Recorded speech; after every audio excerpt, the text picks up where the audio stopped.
Subscribe and hit the bell icon to never miss another update from India Forums. Actually facilities enjoy कौन कर रहा है इस time पे? Nisha Rawal, Rohit Satiya and Lakshmi Rawal. And the projection is कि करण ने हमारे साथ क्या क्या कर दिया है. अब इस बारे में ऑफकोर्स सारे दोस्तों को भी पता है. क्या होता है ना, एक चीज़ को जब टाइम मिल जाता है हर एक का पर्सपेक्टिव आता है. रोहित वर्मा, मुनीषा खटवानी, रोहित साटिया की family, and I really feel bad for them also, but I can't do much. But सच तो बताना ही है. लक्ष्मी रावल हैं, उनकी फैमिली मेम्बर्स वगैरह, निशा की मतलब रिलेटिव्स, फैमिली, सब लोग देख रहे हैं 1 साल से कैसे वो घर में भी है, सब आते जाते भी हैं, रिलेटिव्स भी आते जा रहे हैं. निशा के भी बड़े भाई हैं, real cousin brothers. They all know the truth. ऐसा नहीं किसी को समझ में नहीं आ रहा है. हम लोग कोई छोटे बच्चे नहीं हैं. और अगर जैसे Rohit Verma and Munisha Khatwani were giving statements out, आप छोटे बच्चे नहीं हैं. आपने एक पक्ष सुना. आप मुझे भी 14 साल से, मतलब आप 10 साल से तो 11 साल से तो जानते ही हैं दोनों. Rohit Verma is actually a witness in her first case of infidelity. Rohit Verma had actually sent a message saying that he is sorry, क्योंकि उस टाइम पे उस सिचुएशन में उसको समझ में नहीं आया था कि चीज़ें क्या हो रही हैं, क्योंकि he came to know the truth. But आपने जो सोशल मीडिया पे डालना था वो तो कर दिया. यूट्यूब एक ऐसा चैनल है जहाँ पे आज कुछ भी डल जाता है वो तो दिखता ही है. आप सर्च मार लो अब करण मेहरा तो आ जाएगा सब कुछ. आएगा कि नहीं आएगा? आपने जो काम करना था वो तो कर दिया ना. आपने जो मुंह खोलना था वो कर दिया आपने. तो इसके लिए क्या माफ़ी दी जानी चाहिए? बोल दिया जाए कोई बात नहीं, ऐसा हो जाता है, ऐसा बोलना चाहिए आगे से. Defamation cases have been filed against Nisha's friends Rohit Verma, Munisha Khatwani, Rohit Satiya. And क्योंकि इन प्रेस कॉन्फ्रेंस में इन्होंने चीज़ें मेरे खिलाफ कहीं अलग से भी कहीं, मुझे डिफेम करने की कोशिश की गई उस दिन आफ्टर दैट इंसिडेंट, जो कि एक फॉल्स प्रीटेक्स्ट में सारा बताया गया है. सोशल मीडिया पे जिस तरह का कैरेक्टर असैसिनेशन किया गया है, of course that is not allowed in the court of law also. अगर आपके साथ ऐसा गलत होता है तो आप ये कर सकते हैं. That's why the defamation case is happening.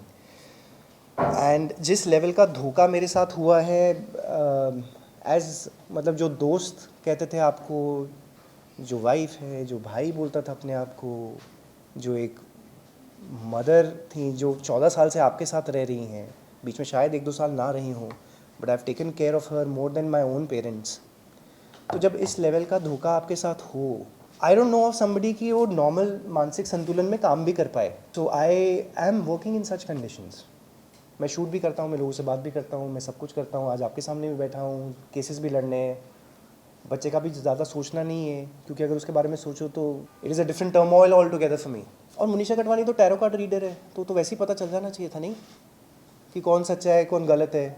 आप वो अपना बिजनेस में यूज़ करके आप इंटरव्यू दे रहे हो. एंड रोहित वर्मा तो मैंने आपको बताया खुद ही विटनेस था for the first infidelity. Criminal court has taken cognizance and has issued warrants in the defamation case. New evidence has been presented by my lawyers in the court in the divorce case that I have filed, and that throws new light on the conspiracy done by Nisha Raval, Rohit Satia, and Lakshmi Raval.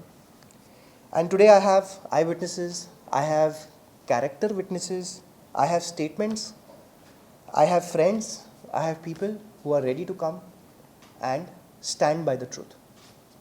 And last but not the least, social media पे ज़रा मैं थोड़ा ये बात करना चाह रहा था. आप लोगों से तो मेरा रिश्ता बहुत पुराना ही है and you all know me. But social media पे जिस तरह से एक बैकलैश होता है ना, you guys you need to be little careful कि हम किसका पक्ष ले रहे हैं, क्यों ले रहे हैं, कैसे कर रहे हैं. अंधाधुन होके ना काम करें. जस्ट बिकॉज एक बंदे ने एक ये डाल दिया है तो ये अबला हो गया, वो अबला नहीं वो आदमी है तो ये ऐसा होगा या वैसा होगा. प्लीज़ थोड़ा सा ज़्यादा टाइम नहीं, क्योंकि स्टेटमेंट लिखने में 1 सेकंड लगता है आप लोगों को, बट थोड़ा सा ये सोच के कि क्या मैं सही कर रहा हूँ, ज़रा इतना सोचिए. क्या करण और उसकी फैमिली के साथ जो 14 महीने से चल रहा है वो सही हो रहा है? तो आप उसके अगेंस्ट बोल रहे हैं कि आपके साथ सही हो रहा है, तो फिर आप या तो अपने आप को सही मान लीजिए, या फिर जो निशा कर रही है वो सही है, वो सही मान लीजिए. लेकिन एक साइड पक्ष ले लीजिए और अपने आप को बोल दीजिए कि यही सही है. क्योंकि देखिए हम सबको जाना तो वही है, उस कोर्ट में तो कुछ नहीं हो सकता. Because I am very clear. Correct, I am very clear with this. लोग जो गलत करते हैं, पता नहीं कैसे अपने आप को तो वैसे शीशे में देख लेते हैं, बट कर रहे हैं तो लड़ना तो पड़ेगा ही.